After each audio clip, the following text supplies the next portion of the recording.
Graça e paz, sou o pastor Paulo Gregório, estou lhe dando as boas-vindas à segunda aula do mini curso Quero Pregar.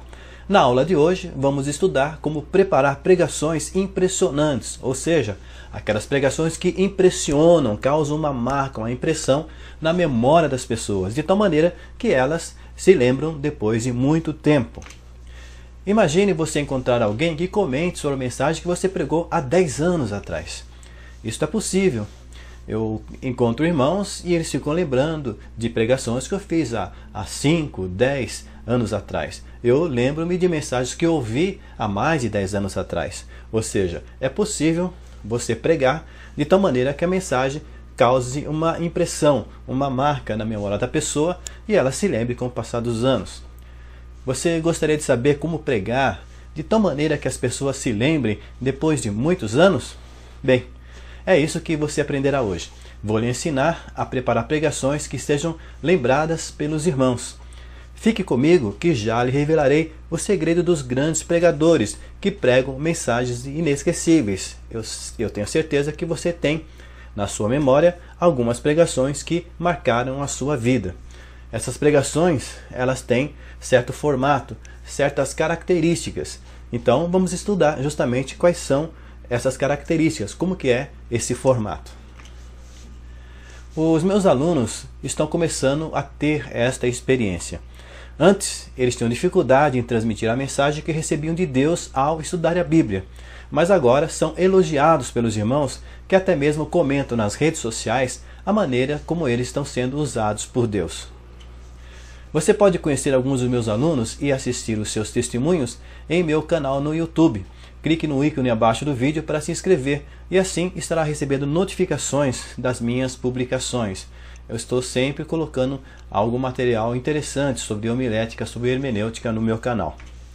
Também tenho uma comunidade no Facebook, o grupo Quero Aprender a Pregar, com 4.624 membros, isso no dia 4 de junho de 2016.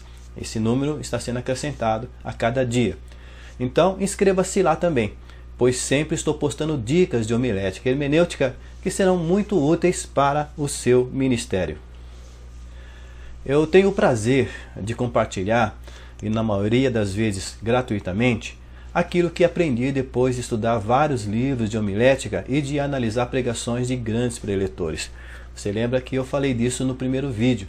Contei assim resumidamente um pouquinho da minha história. E eu creio que Deus me chamou para formar homens e mulheres de Deus para a sua obra.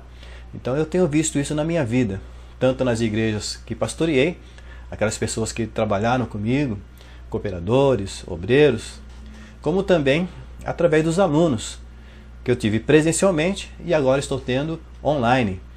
Então eu tenho visto o crescimento na vida desses homens e mulheres de Deus e eu entendo que há uma chamada de Deus na minha vida para a formação de obreiros, para a formação de obreiras. E através dessas aulas online, eu também acredito que é uma das maneiras que eu posso exercer este meu chamado. Todavia, eu tenho alguns cursos pagos, porque sei que pela minha experiência que as pessoas não valorizam devidamente o conhecimento que elas recebem de graça. Então é por isso que eu disponibilizo alguns dos meus cursos, o meu melhor conteúdo, e eu ofereço esses cursos em material pago. Agora eu quero dizer que isso é uma característica do ser humano. Nós somente nos engajamos, nos envolvemos, cuidamos, prestamos atenção, estamos realmente envolvidos quando nós temos que investir algum valor. Seja ele em tempo, seja ele em uma atividade pessoal, seja em dinheiro. Só quando nós fazemos algum tipo de investimento é que nós nos empenhamos e nos aplicamos nos estudos. A maior satisfação do pregador é constatar que a sua pregação foi compreendida pela igreja. Isso ele percebe pela reação positiva dos irmãos, que prestaram atenção desde o início da sua mensagem, manifestando alegria por terem sido alimentados pela ministração objetiva e altamente comunicativa da palavra de Deus. Sua maior alegria será quando lhe disserem que Deus falou poderosamente através de você. Isso lhe dará um tremendo senso de realização. Quando nós estamos pregando e percebemos que a igreja está acompanhando, está prestando atenção, e ela está reagindo à palavra que estamos entregando, E isso se manifesta através das glorificações, dos olhares. E mesmo naquelas igrejas que são silenciosas, a gente percebe na atenção que é dada. E depois do culto, quando os irmãos nos procuram e nos agradecem pela palavra, elogiam a nossa mensagem, nós sabemos, claro, que tudo é de Deus, não é de nós mesmos. Isso é um cuidado que nós devemos ter, de dirigir toda a glória para o Senhor Jesus. Mas isso também serve para nós como uma bússola, como um sinal de que nós estamos sendo, né, um sinalizador, um indicador de que nós estamos sendo úteis nas mãos de Deus, que Deus está nos usando para falar com a igreja. E essa sensação de sabermos que somos instrumentos de Deus, ela é muito boa. Você se sente realizado quando você se dedica para preparar uma pregação, quem sabe uma semana ou até mais tempo para preparar uma pregação, e quando você a prega, você vê o resultado positivo, você vê uma reação positiva da igreja. Isso dá uma sensação maravilhosa de realização, de estar na vontade de Deus. Amanhã eu vou lhe apresentar a maneira mais fácil e rápida de você começar a experimentar isso em sua vida, obtendo o reconhecimento que é um pregador eficiente, que transmite com propriedade a palavra de Deus. Bem, agora eu vou lhe revelar qual a fórmula da pregação que é lembrada pelos irmãos, mesmo depois de muitos anos. Sim, é uma fórmula, ela tem um formato. Existe, como eu já disse, temos que colocar características, um formato nessa pregação para que ela seja lembrada. E essa fórmula, ela consiste, essa que eu vou passar para você, consiste de 4 elementos que devem estar presentes na pregação para que ela marque a mente e o coração das pessoas. Então preste atenção nesses 4 elementos. O primeiro elemento: a pregação precisa ser uma resposta clara e objetiva para quem está ali ouvindo. Uma resposta com solução para os problemas que a pessoa, está passando. Uma resposta com elucidação de suas dúvidas e questionamentos, onde você esclareça a ela as suas questões, onde você mostre para ela qual que é a razão do que está acontecendo e como sair daquela situação. É uma resposta com conforto e esperança. Então você vai estar transmitindo da parte de Deus conforto e esperança. Você vai estar abrindo a porta, você vai estar tirando um peso de sobre os ombros dela, uma angústia, uma opressão, e através da pregação você vai tirar essa dor dela, porque você vai transmitir através da palavra de Deus conforto e esperança. E uma resposta com exortações e direcionamentos para a sua vida.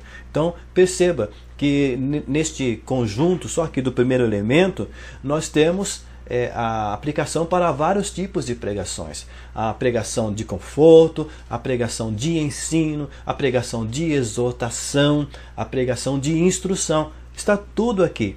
Todos esses tipos de pregação, eles podem ser lembrados, eles podem marcar a vida das pessoas, trazendo resposta, mas tem que trazer uma resposta clara e objetiva para o que ela está vivendo. Não adianta pregar teoricamente, nós temos que pregar praticamente. A nossa pregação tem que ser funcional, tem que ser praticável, ela tem que ser uma aplicação da palavra de Deus na vida das pessoas.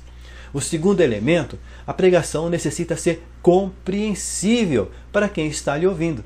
De nada adianta você trazer tanta coisa boa e ela não compreender o que você está falando. Então, quando você preparar a pregação, sempre tenha em vista quem irá lhe ouvir. Ou seja, você vai estar pregando para obreiros, você vai estar pregando para novos convertidos, você vai estar pregando para jovens, adolescentes, você vai estar pregando para as irmãs do círculo de oração, as irmãs do departamento de mulheres. Então, você tem que saber para quem eu vou pregar essa mensagem. Então, você vai adaptar a sua mensagem para a pessoa. Você não vai mudar a palavra de Deus, mas você vai mudar a sua comunicação para que ela possa compreender o que você está falando. Então, se você vai falar com jovens, você tem que usar uma linguagem que eles compreendam e você tem que falar nos problemas que eles estão vivendo. Não adianta você falar para um jovem de crise no casamento, que ele não é nem casado, ou vice-versa, você trazer para uma reunião de homens, você trazer problemas das questões juvenis ou das questões das mulheres. Então, para cada audiência, você tem uma forma de se comunicar. Então, em todos esses casos, utilize linguagem simples e direta, no vocabulário da sua audiência. Eu sei que eu estou indo contra a forma de muitas pregações que você ouve por aí. São pregações rebuscadas, que usam vocabulário rebuscado, que trazem palavras difíceis que não são usadas comumente, que usa um tipo de português, de redação, de comunicação muito elevado, e que as pessoas não vão compreender apropriadamente, profundamente o que está sendo falado. Eu sou partidário de se utilizar linguagem simples e direta no vocabulário de quem está lhe ouvindo. Não é para enfeitar, é para comunicar. Você deve relacionar a sua pregação com os ouvintes, a palavra de Deus com a vida deles, com o dia a dia deles, com os seus problemas, com os seus traumas, medos, sonhos, necessidades. Então, relacione a palavra com a igreja, relacione a verdade bíblica com quem está te ouvindo. Dê orientações funcionais, práticas, que podem ser colocadas em práticas, que os irmãos possam colocar em prática e começar a experimentar os resultados em suas vidas. O ideal é que você pegue, por exemplo, no domingo, uma mensagem que na segunda-feira eles já possam estar colocando em prática. Ou melhor, saindo da igreja, já estarão colocando em prática nas suas vidas. E com isso, eles estarão o quê? Obtendo melhora, obtendo a resposta que eles esperavam, obter a saída da situação que eles estavam enfrentando. O terceiro elemento, a pregação deve traduzir lições práticas, retiradas da palavra, princípios eternos aplicados na vida das pessoas. Eu falei isso já no ponto 1, mas na verdade ele pertence ao ponto 3. Sempre aplique as lições eternas da palavra no presente das pessoas. Então não pregue no passado. Não adianta você contar a história de Davi, que foi um jovem, que ele tinha uma dedicação às ovelhas e que Deus se agradou do coração de Davi, e que Davi foi exaltado por Deus, mandando um profeta na casa dele, e que daqui a pouco Davi estava enfrentando um urso e um leão e os matando, livrando as ovelhinhas, e daqui a pouco ele estava enfrentando um gigante, e vencendo o gigante ele se tornou um grande referencial em toda a nação, e daqui a pouco ele era o rei de Israel. Não adianta você falar somente sobre isso, se você não aplicar essas verdades na vida de quem está ouvindo. Então, em vez de você falar sobre Davi, fale sobre a pessoa que está te ouvindo. Você pode ser abençoado por Deus, você pode ser desconhecido hoje, mas Deus te conhece, Deus sabe onde você está, tem um procedimento na sua vida, tenha fidelidade para com Deus, se dedique a Deus, Deus sabe onde está você e Ele vai te exaltar, um dia Ele vai te colocar em evidência.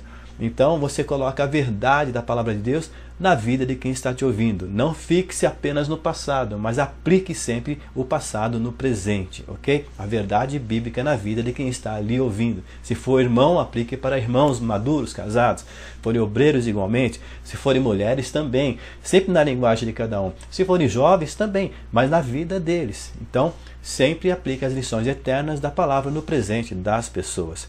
Sempre diga para a igreja o que devem fazer com a mensagem que você está pregando. Ou seja, não seja você apenas um pregador teórico, não. Seja um pregador prático, um pregador que transmita a palavra de Deus no dia a dia das pessoas. E para que você seja compreendido, utilize ilustrações do dia a dia, para que elas compreendam a aplicação da palavra em suas vidas. Então sempre aplique, sempre ilustre, sempre traduza as verdades, os princípios da palavra de Deus naquilo que está acontecendo, naquilo que vai acontecer na vida das pessoas. Forneça evidências, provas, testemunhos que estimulem a fé das pessoas, ok? Quarto elemento. A pregação deve envolver os irmãos como se você estivesse em uma conversa íntima com eles. Este elemento é tão importante que quero lhe dar 5 dicas de como envolver a igreja em sua pregação, como você se colocar ao lado de quem está te ouvindo, como se estivesse apenas vocês dois em uma sala, entendeu? Uma conversa pessoal íntima. Então, para você envolver a pessoa, para que ela se sinta parte daquela conversa, que na verdade não é uma conversa, mas que ela sinta como se fosse uma conversa, e para que ela sinta que aquela palavra está falando diretamente com ela, né? Que ela sinta, né? Que você possa ouvir no final da pregação, puxa, parecia que você falava diretamente comigo. Então existem algumas dicas. Primeiro, comece as suas pregações com perguntas retóricas sobre as questões que as pessoas, os irmãos estão vivendo. E depois responda na sua pregação a cada uma dessas questões. Então você vai atrair a pessoa, você vai chamar a atenção dela. Quando nós, isso é automático, quando nós ouvimos uma pergunta, o nosso cérebro se concentra para responder aquela pergunta. Então você estará atraindo a atenção dos irmãos para a tua pregação. O que é pergunta retórica? É aquela que não é para ser respondida. Você fala para a igreja, os irmãos ouvem, automaticamente tentam na sua mente começar a responder, mas você não vai esperar que eles respondam, você não vai fazer um interrogatório. Então é apenas para você jogar aquelas perguntas, 2 ou 3 perguntas que você jogue para a igreja em cima daquilo que você estará falando. Então é importante que cada pergunta que você fizer, você vai responder na sua pregação. Então você pode fazer as perguntas e dizer, bem irmãos, é justamente sobre isso que eu quero falar nessa noite. Eu vou responder essas perguntas porque eu quero falar sobre isto, entendeu? Automaticamente você vai atrair a atenção da igreja, principalmente, ou seja, se a pergunta realmente tiver a ver com a vida de quem está te ouvindo. Se não tiver, você não vai chamar atenção. Segunda dica, sempre termine sua pregação de uma maneira positiva e consoladora, transmitindo esperança e certeza da fidelidade de Deus. Jamais termine sua pregação com uma palavra negativa ou de condenação. Se você for exortar, faça como Deus. Nós vemos lá nos profetas, ele repreende, mas sempre termina com a palavra de esperança. Sempre deixa a porta da misericórdia aberta. Se você vê nos profetas, você vai ler lá Deus falando, eu vou deixar que o inimigo invada a sua cidade, seus filhos serão levados cativos, suas filhas também, os velhos morrerão, essa cidade vai se transformar num monte de ruínas, mas ainda assim, se arrepende, volta-te para mim que eu vou mudar tudo isso, e vocês serão abençoados, vocês se tornarão a ser um povo referencial entre todas as nações da terra. Então sempre termine a sua palavra, mesmo que você exorte, sempre termine com a palavra de esperança. Sempre deixe a porta da misericórdia aberta. Terceira dica, nunca fale de cima de um pedestal, mas sente-se ao lado de quem lhe ouve e ponha a sua mão sobre o ombro dele. Ou seja, não diga, por exemplo, você é um rebelde, seu destino é o inferno. Mas fale, nós pecamos e precisamos nos arrepender, pois a porta da graça ainda está aberta para nós. Olha, essa é uma dica muito importante que estou te dando. Quando você exortar, você exorte no nós, se coloque junto da exortação. E quando você estiver confortando, consolando, então você usa o você, né? Você será abençoado. Você será atingido pela misericórdia, pela graça de Deus. As portas se abrirão na sua vida. Agora, quando for palavra de exortação, se inclua. Você fazendo isso, por exemplo, ao contrário, quando você está de cima do púlpito, apontando o dedo como se estivesse colocando o dedo na cara dos irmãos e acusando os irmãos, você atrai automaticamente uma rejeição da sua pessoa e automaticamente rejeitam a sua mensagem. Mas quando você se coloca junto, se coloca como eles, que também necessita da graça e da misericórdia, e isso não é mentira, isso é uma grande verdade nas nossas vidas, né? Todos nós dependemos da graça e da misericórdia de Deus, então nós atraímos o quê? Simpatia. E os irmãos, então, ouvem o que nós estamos dizendo. E nós nos colocando perto deles, através de usarmos essas expressões, e usarmos o você e o nós, isso vai colocar ele dentro da conversa, e isso vai marcar a memória dele. Aquilo vai falar realmente ao coração dele. A terceira dica, ou a quarta, né? Use linguagem pessoal, como se estivesse conversando com uma única pessoa. Então, você use o você. Não fica usando nós, nem eles, use o você. Aprenda a colocar toda a tua pregação no você. Quando você for exortar, coloca o nós, né? Mas use a linguagem pessoal e você vai atrair, envolver as pessoas para perto de você, como se estivesse numa conversa. Eles vão dar atenção a você e aquela mensagem vai falar diretamente com eles. Outra coisa, seria a quinta dica, né? Transmita emoção em suas palavras. Module sua voz para transmitir sua emoção. Mostre-se perto dela, da pessoa. Mostre que a entende, que sabe o que está acontecendo com ela. Então você tem que transmitir sentimentos com a sua voz. Então você tem que aprender a falar naturalmente. Quando você estiver falando de coisas tristes, você use um tom de voz triste. Falando de coisas alegres, use um tom de voz alegre.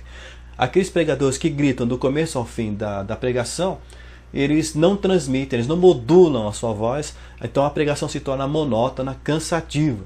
Então, existe um momento que até você diminuir o tom de voz, você diminuir o volume da voz, você falar mais baixo, marca muito mais do que se você gritar. Então você tem que aprender a modular a sua voz no tom e na intensidade, no volume da sua voz. Importante, sempre faça tudo isso, todas essas coisas que eu falei agora há pouco, né, todas essas dicas, aplicando os princípios homiléticos que ensinei na lição de ontem. Quais foram? Entregar a sua mensagem no formato de uma pregação, pensamentos selecionados e organizados em uma ordem lógica e cronológica de uma única ideia central. Porque se você faz de forma diferente, a igreja não vai prestar atenção, a igreja não vai conseguir te acompanhar. Mas quando você pega uma única ideia central e você desenvolve aquela ideia central em 3, 4, 5 pontos, em 5 partes, a igreja vai conseguir te acompanhar, você vai conseguir transmitir a sua mensagem e você vai marcar a vida delas com a palavra de Deus. Então não queira pregar tudo que te ocorre no estudo numa única mensagem. Você vai sobrecarregar de informações e o que vai acontecer? A igreja não vai se lembrar. Pega uma única verdade, um único princípio, uma única lição, um único exemplo, um único consolo, uma única exortação e divida ela em 3, 4, 5 partes e passe isso para a igreja. Isso vai ficar marcado na memória dos irmãos. Eles vão aprender muito mais do que você despejar um monte de coisas que não vão se lembrar de nada, vão se lembrar vagamente do que você falou. Vão te dizer, puxa, a pregação foi uma benção. Foi o que ele pregou. Ele falou bastante coisa sobre conforto, ele falou bastante coisa sobre Moisés, mas não vai ter uma ideia definida do que você falou, ok? Temos um encontro marcado para amanhã, combinado? Na aula de amanhã vou falar sobre o que é um pregador diferenciado e também revelar qual uma maneira prática de você se tornar um pregador diferenciado. Aproveite agora para fazer 4 coisas: compartilhar no Facebook, se inscrever no meu canal no YouTube, se inscrever na minha comunidade e comentar abaixo. Faça isto agora, ok? Deus te abençoe. Até amanhã.